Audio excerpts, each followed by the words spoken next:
ஆச்சி மசாலா. எந்த சமையலும் ருசி தேடும் ரகசியம். 20 ரூபாய். இத்தாலி பிரதமர் மெலனி அமெரிக்க அதிபர் ட்ரம்ப் முதல்ல ரொம்ப நண்பர்களாக தான் இருந்தாங்க. பட் இப்போது வார்த்தை மோதல் வெடித்திருக்கிறது. எந்த அளவுக்கு அப்படின்னா, அமெரிக்கா போகக்கூடிய அமைச்சர் போகவில்லை, தன்னுடைய பயணத்தை ரத்து செய்து விட்டார். அதுக்கு என்ன காரணம்?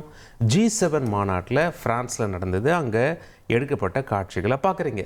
ட்ரம்ப் என்ன ட்விட்டரில் பதிவு பண்ணிட்டார் அப்படின்னா, அதாவது அவருடைய ட்ரூத் சோஷியலில் என்ன பதிவு பண்ணிட்டார் அப்படின்னா, மெலனி என்கிட்ட ஒரு புகைப்படத்துக்காக பிச்சை எடுத்தாங்க அப்படிங்கிற வார்த்தையை பயன்படுத்திட்டார். மெலனி என்ன சொல்கிறாங்க? நானும் இத்தாலியும் யாரிடமும் பிச்சை எடுக்கும் பழக்கம் கிடையாது. ட்ரம்ப் ஏன் இப்படி பொய் சொல்கிறார் அப்படின்னு சொல்லி தெரியல அப்படின்னு சொல்ல, ட்ரம்ப் மீண்டும் தன்னுடைய ட்ரூத் சோஷியலில் என்ன போட்டிருக்கார் அப்படின்னா, இல்லை மீண்டும் அவர்தான், அதாவது மெலனி திரும்ப திரும்ப புகைப்படம் வேண்டும் என்று கேட்ட ஒரே காரணத்தினால தான் நான் அந்த ஃபோட்டோ எடுத்துக்கிட்டேன் அப்படிங்கிற மாதிரி சொல்லியிருக்காரு.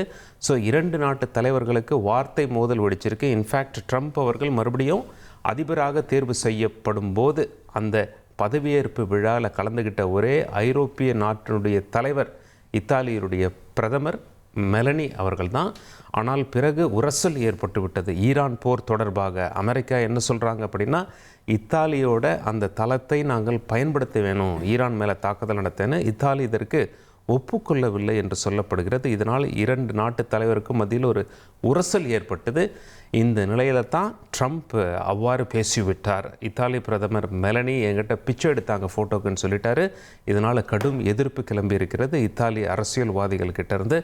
இதன் காரணமாக இத்தாலி அமைச்சர் அமெரிக்கா பயணத்தையும் ரத்து செய்திருக்கிறார். ஆனால் ட்ரம்ப் தான் சொன்னதுதான் உண்மை என்பதை திரும்ப திரும்ப சொல்லி வருவதை நாம் முக்கிய செய்தியாக பார்த்து கொண்டிருக்கிறோம். ஆச்சி மசாலா. எந்த சமையலும் ருசி தேடும் ரகசியம். 20 ரூபாய்.